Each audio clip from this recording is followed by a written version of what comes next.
ጤና ይስጥልኝ የተወደዳችሁ፣ ይህ ርዕዮት ሚዲያ ነው። በመላ ዓለም ሆናችሁ ስለምትከታተሉ እናመሰግናለን። ዝግጅታችንን ከሁሉ አስቀድሞ ላይክ በማድረግ ብትጀምሩ እንወዳለን። ሰብስክራይብ ማድረጋችሁንም አረጋግጡ።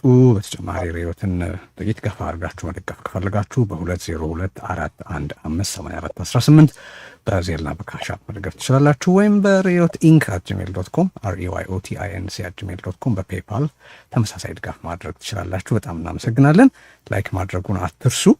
እንግዲህ በኢትዮጵያ በተለይ ደግሞ በትግራይ ባለው የፖለቲካ ትኩሳት እና ውጥረት በየሰዓቱ በሚለዋወጡ ጉዳዮች ዙሪያ ብዙ ስንነጋገር ቆይተናል። ዛሬ እንግዲህ ከአቶ ጌታቸው ረዳ የትግራይ ጊዜያዊ አስተዳደር ፕሬዚደንት ጋር ቆይታ እናደርጋለን። ብዙ ጉዳዮች እናነሳለን። የእናንተንም ጥያቄዎች ተቀብለናል። በእኛ ጥያቄዎች መካከልም እያስገባን ለማንሳት እንሞክራለን። አብራችሁን ስላላችሁ እናመሰግናለን። ከሁሉ አስቀድሞ አቶ ጌታቸው ስለመጣህና እንደ ሁልጊዜው በመልካም ፈቃድ ከጊዜ ከሀሳቦች ሁሉ ስለምታካፍለን ከህዝብ የሚነሱ የተነሱ ጥያቄዎችንም ለመመለስ ስለተገኘ በጣም አመሰግናለሁ። እንደምን አለ? አክባሪ ስትለኝ ታንኪ። መልካም እንግዲህ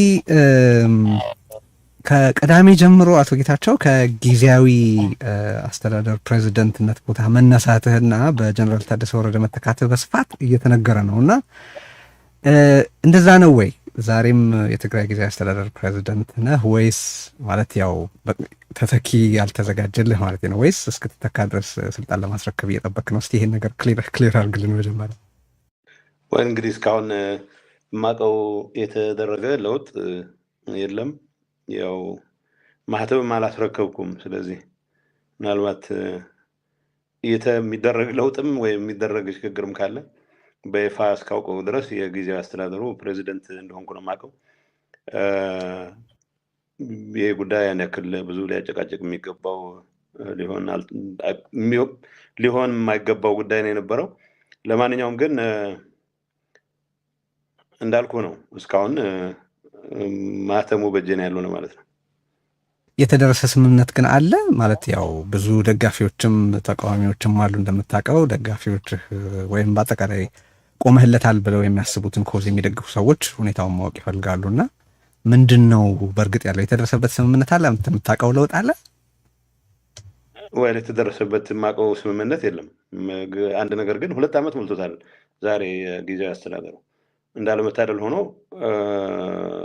የተቋቋመለትን ዓላማ ፈጽሞ በምርጫ ለሚመረጥ መንግስት ማስረከብ የነበረበት ጊዜ ነው። እርግጥ በተቋቋመበት ደንብ መሰረት ሌላ ተጨማሪ 6 ወር በፌዴራል መንግስቱ ካቢኔ መራዘም ይኖርበታል። ባለፈው ሳምንት ወደ አዲስ አበባ የመጣሁበት ምክንያት ቀጥታ ከዚህ ጋር ተያያዥነት ያልነበረው ቢሆንም አጠቃላይ ከጊዜያዊ አስተዳደሩ ስራዎች ጋር በተያያዘ ጠቅላይ ሚኒስትሩ ማንሳት የፈለጓቸው ጥያቄዎችም ስለነበሩ ማራዘም አንዱ ጉዳይ ስለነበረ አጭር ውይይት ጠቅላይ ሚኒስትሩ ጋር አድርጌያለሁ። ጠቅላይ ሚኒስትሩ ጋር የተደረገው ውይይት ብቻዬን ነው ያደረኩት። ባደረግነው ውይይት የ2 ዓመት 6 ወርም ባይዶን ነው እስከ ምርጫም ሊሆን ይችላል አላውቅም። ዝርዝሩ የፌዴራል መንግስት አዋጅ ላይ የሚመሰረት ነው የሚሆነው ይመስለኝ። መራዘም እንደሚኖርበት የጊዜያዊ አስተዳደሩም ቀጣይነት እንዲኖረው ፈቃደኝነት እንዳለ ብቻ ሳይሆን የ2 ዓመት ጉዞውንም በዝርዝር አይቶ ሪቪው አድርጎ ቀጣይ አቅጣጫዎችን በሚመለከት ለውጥ ያስፈልግ እንደሆነም ለውጥ የሚደረግበት በአንድ ወይም በሌላ መንገድ ግን የትግራይ ጊዜያዊ አስተዳደር ያልሰራቸውን ስራዎች ማጠናቀቅ የሚያስችሉት ተጨማሪ እድሜ በሚያገኝበት ጉዳይ ላይ እንደሚመከር እኔ ባለሁበት እንደሚመከር ነው የማውቀው። ስለዚህ ከዛ በኋላ ጠቅላይ ሚኒስትሩ እንትናን እንዳገኙ አውቃለሁ። ሌላው የቲፒኤልኤፍ በዚህ ጉዳይ ጉባኤ አድርጌያለሁ የሚለውን ወገን ወኪል እንዳገኙ አውቃለሁ። ባገኙበትም ወቅት ተመሳሳይ መልእክት እንዳስተላለፉ ነው የሚገባኝ። ከዛ ውጭ እገሌ ይሁን እገሌ አይሁን በሚል ጉዳይ ላይ እስካሁን በበኩሌ የሰማሁትም ነገር የለም። ይሄ ሂደት ወይ በድብቅ ወይ በምናምን የሚደረግም ነገር ስላልሆነ እንደሚወራው ገሌ የሚባል ነገር ካለ ያው በይፋ እስክሰማው መጠበቅ ነው የሚሆነው። በነገራችን ላይ እንደዚህ አይነቱ ነገር ርዕስ ሊሆን የማይገባው ነገር ነው የነበረው። ገሌ ሆኗል፣ ገሌ ተሾሟል ከተባለ ያው ይሾማል ማለት ነው። እንዳልኩ እኔ እስካሁን ከጠቅላይ ሚኒስትሩ ጋር ያረኩት አጭር ውይይት ከዚህ ጋር የተያያዘ ነው። የማራዘሙ ጉዳይ ያው የህግ ስርዓት ያስፈልገዋል። መውጣት ያለበት ደንብ ይሁን አዋጅ መውጣት ይኖርበታል። እስከዛው ግን የጊዜያዊ አስተዳደሩ ፕሬዚደንት እኔ ነኝ ነው እያልኩ ያለሁት። ብዙ በዚህ ጉዳይ ላይ ብዙ መጨቃጨቅ ያለብን አይመስለኝም።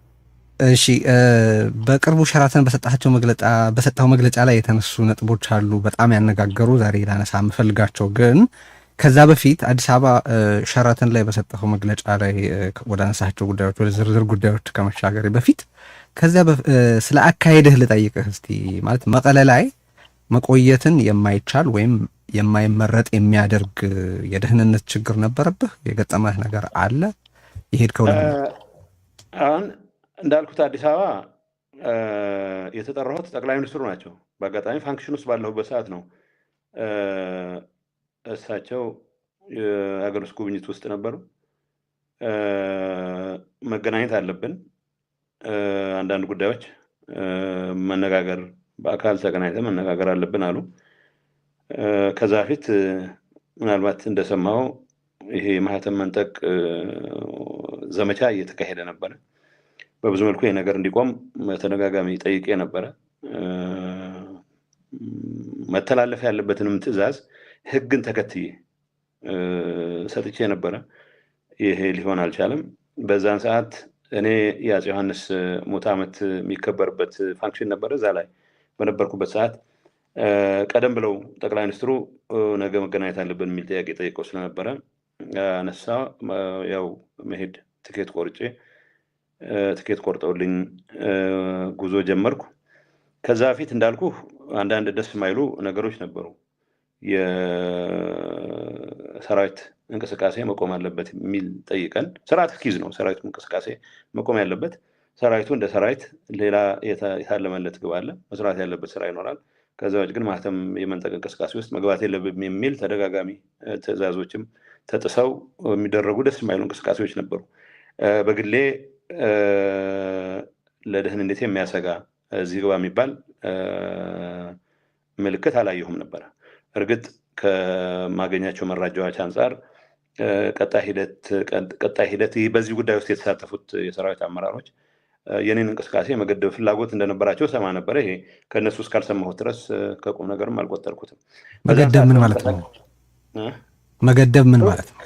እንግዲህ አሁን እኮ መሰለህ የጀመሩት ማህተም መንጠቅ እገሌ ትክክለኛ ከንቲባ ነው፣ ህገ መንግስት የመተርጎም ኃላፊነት የተወሰኑ የጦር አመራር ነው የሚሉ ሰዎች ከያዙት በኋላ እንግዲህ ጊዜያዊ አስተዳደሩን የመቀየር በተግባር ስራ ተጀምሯል። ግን ምናልባት ቢሮ እንዳልገባ ይሆን አላቅም። ያው የመረጃ ሰዎች አሉኝ ያመጡልኝ ነው የነገርኩህ።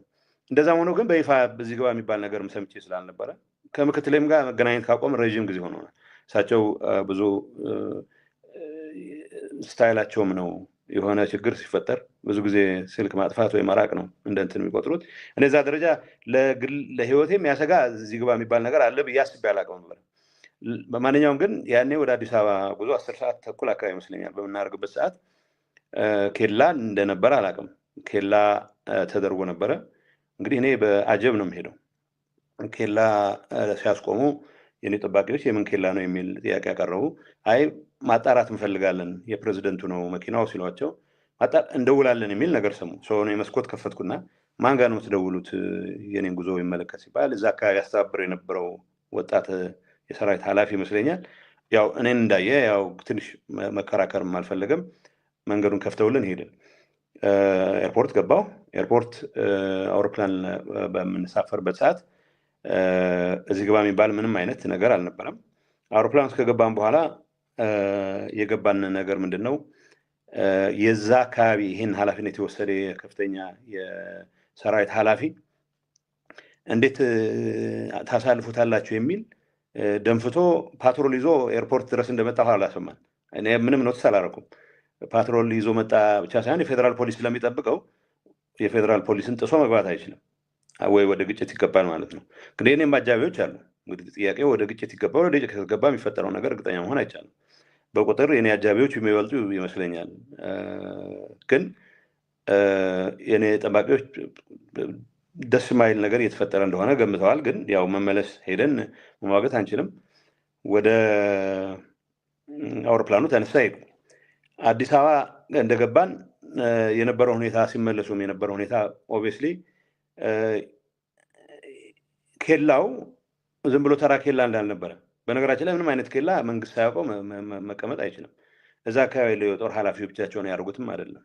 ከበላይ በተሰጠ ትዕዛዝ ኬላ ተደርጎ ኢንፋክት ያ ፓትሮል ይዞ የመጣው የሰራዊት ኃላፊ የአየር መንገድ ሴኩሪቲ አባልን በዛን ሰዓት የአቪዬሽን ሴኩሪቲ አባል እዛ አካባቢ ስልክ ደውሎ እሱ ብቻ ነው ወይስ ሌሎችንም ይዞ ነው እየወጣ ያለ የሚል ጥያቄ ሁሉ እንደጠየቀው አውቃለሁ። ሰው ከዛ በኋላ ያወቅኳቸው ሌሎች መረጃዎች ግምት በማስገባት ምናልባት ጫና ያለ ስራ የመስራት ፍላጎት እንደነበራቸው፣ ግን እንደዚህ አይነት ኃላፊነት የጎደለው ተግባር ግን ምንም ነገር ባይፈጠርም ጭምር እጅግ አደገኛና ተቀባይነት የሌለው ተግባር እንደሆነ ብቻ ነው የማውቀው። እዛ እስከወጣሁበት ብቻ አውሮፕላን ላይ እስከተሳፈር ድረስ ኬላውንም ጭምር አይቼ ይሄን ያክል ህይወት አደጋ የሚሰጥ ነው ሳይሆን ምናልባት የተለዩ እንቅስቃሴዎች ይኖራሉ ከዛ ጋር የተያያዘ ነው የሚል እምነት ነበረኝ። ከወጣሁ በኋላ የእነሱ ደጋፊዎች የሆኑ ስለ ማምለጤ በተደጋጋሚ ሲያወሩ ስሰማ ግን ምናልባትም ማምለጤ ነው የገባኝ። ማምለጥ ሀሳቤ ማምለጥ የነበር ባይሆንም ደጋፊዎቻቸው እነሱ የሚከፍሏቸው የሚዲያ ተቋማት ስለ ማምለጤ ሲያወሩ ምናልባትም ይዘውት የነበረ ቅድ መክሸፉን ራሳቸው ናቸው እያጋለጡ ያሉት እንጂ እስከዛ ድረስ ማውቀው አልነበረም። እንዳልኩ ግን የተፈጠሩት ሁኔታዎች ይህንን ነው የሚመስሉት። እነዚህ ጉዳዮች ላይ ብዙ ጥያቄ ስለነበረ በአንተ በኩል ያለውን ሳይድ ኦፍ ስቶሪ መስማት ፈልጌ ነው። አመሰግናለሁ። አሁን ወደ ጉዳዮቹ እንሸጋገርና የ4 ኪሎን ድጋፍ መጠየቅን በተመለከተ አንድ እርግጠኛ የሆነ አቋም ላይ መድረስ የተቸገርክ መስሎኛል እና ለምሳሌ ጣልቃ እንዲገባ ስለመጠየቅ አለመጠየቃችሁ ማለት የፌዴራል መንግስቱ ጣልቃ እንዲገባ ስለመጠየቅ አለመጠየቃችሁ ጥያቄ ሲነሳልህ መደበኛ ጥያቄ ግድ መቅረብ የለበትም፣ ጊዜያዊ አስተዳደሩ በፌዴራል መንግስቱ ውሳኔና ፈቃድ የተቋቋመ የፌዴራል መንግስቱ አካል ነው ብለሃል እና ሁለት ተያያዥ ነገሮች ላንሳለህና አያይዘህ እንድትመልሳቸው። አንደኛ ያልከው ከሆነ በፕሬዝደንትነት የምትመራው አስተዳደር በ2013 ከተቋቋመ የሙሉ ነጋ አስተዳደር የሚለየው ምንም ነገር የለም ማለት ነው።